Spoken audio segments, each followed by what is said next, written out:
This note is from a secret Republican memo as far as their strategy in Afghanistan. Let's begin. The stakes in Afghanistan are high.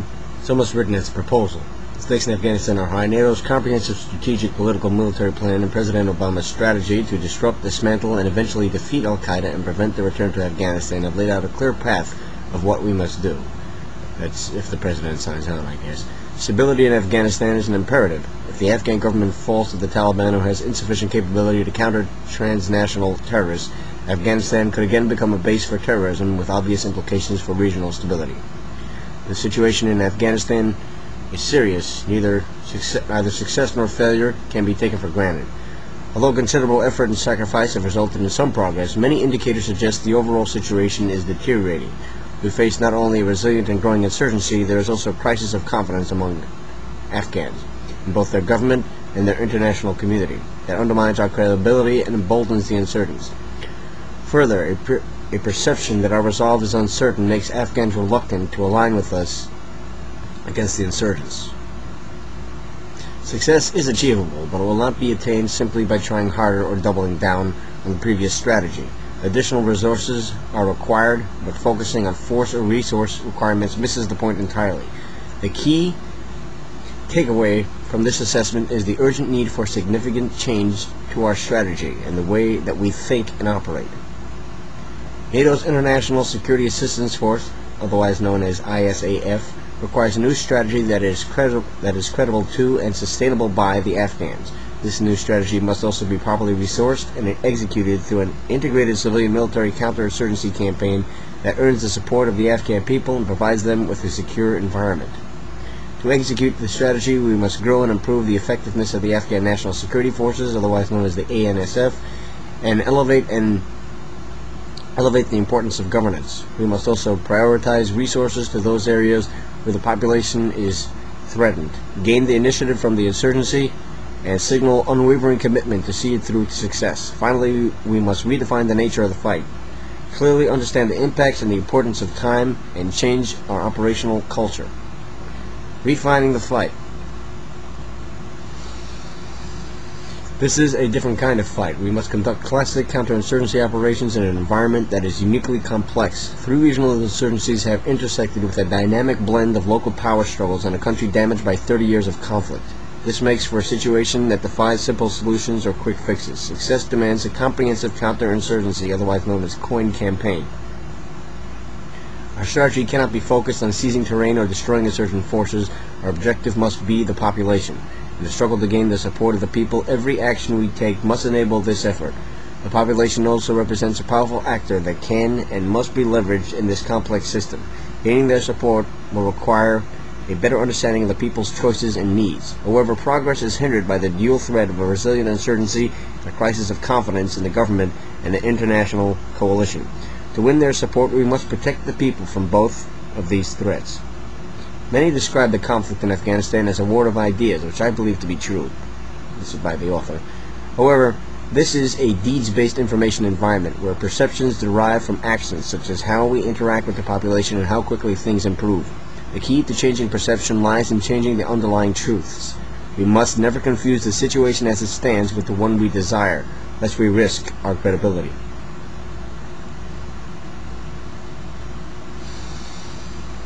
The critically of time. The impact of time on our effort in Afghanistan has been underappreciated, and we require a new way of thinking about it. First, the fight is not an annual cyclical campaign of kinetics driven by an insurgent fighting season. Rather, it is a year-round struggle, often conducted with little apparent violence, to win the support of the people. Protecting the population from insurgent coercion and intimidation demands a persistent presence and focus that cannot be interrupted without risking serious setback. Second, and more importantly, we face both the short and long-term fight. The long-term fight will require patience and commitment, but I believe the short-term fight will be decisive. Failure to gain the initiative and reverse insurgent momentum in the near term, next 12 months, while Afghan security capacity matures, risks an outcome where defeating the insurgency is no longer possible. Change operational culture. As formidable as the threat may be, we make the problem harder. ISAF is a conventional force that is poorly configured for counterinsurgency, inexperienced in local languages and culture, and struggling with challenges inherent to coalition warfare. These intrinsic disadvantages are exacerbated by our current operational culture and how we operate. Preoccupied with the protection of our own forces, we have operated in a manner that distances us physically and psychologically from the people we seek to protect. In addition, we run the risk of strategic defeat by pursuing tactical wins that cause civilian casualties or unnecessary collateral damage. The insurgents cannot defeat us militarily, but we can defeat ourselves. Accomplishing the mission demands a renewed emphasis on the basics through a dramatic change in how we operate, with specific focus on two principal areas. 1. Change the operational culture to connect with the people. I believe we must interact more closely with the population and focus on operations that bring stability while shielding them from insurgent violence, corruption, and coercion. 2. Improve unity of effort and command. We must significantly modify organizational structures to achieve better unity of effort. We will continue to realign relationships to improve coordination with ISAF and the international community. The new strategy. Focus on the population. Getting these basics right is necessary for success, but it is not enough. To accomplish the mission and defeat the insurgency, we also require a properly resourced strategy built on four main pillars. 1. Improve effectiveness through greater partnering with ANSF. We will increase the size and accelerate the growth of the ANSF with a radically improved partnership at every level to improve effectiveness and prepare them to take the lead in security operations. 2. Prioritize responsive and accountable governance. We must assist in improving governance at all levels through both formal and traditional mechanisms. 3. Gain the initiative. Our first imperative in a series of operational stages is to gain the initiative and reverse the insurgency's momentum. 4.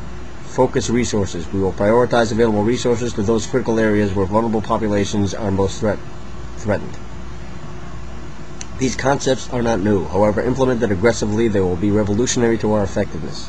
We must do things dramatically differently, even uncomfortably differently, to change how we operate and also how we think. Our every action must reflect this change of mindset, how we traverse the country, how we use force, and how we partner with the Afghans. Conventional wisdom is not sacred. Security may not come from the barrel of a gun. Better force protection may be counterintuitive. It might come from less armor and less distance from the population.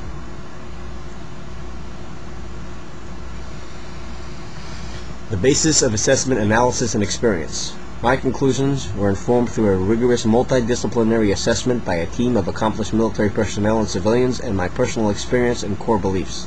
Central to my analysis is a belief that we must respect the complexities of the operational environment and design our strategic approach accordingly.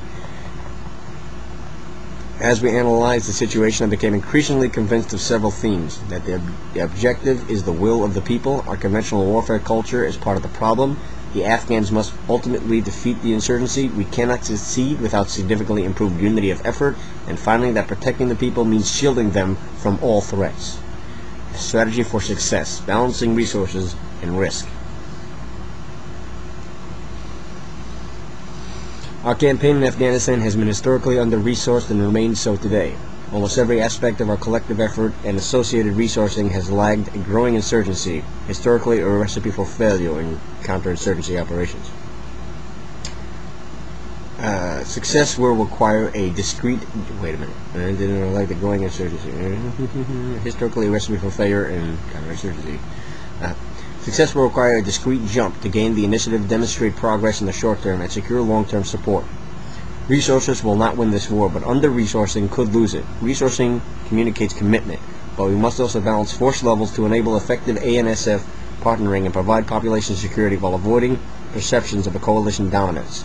Ideally, the ANSF must lead this fight, but they will not have enough capability in the near term given the insurgency's growth rate. In the interim, coalition forces must provide a bridge capability to protect critical segments of the population. The status quo will lead to failure if we wait for ANSF to grow.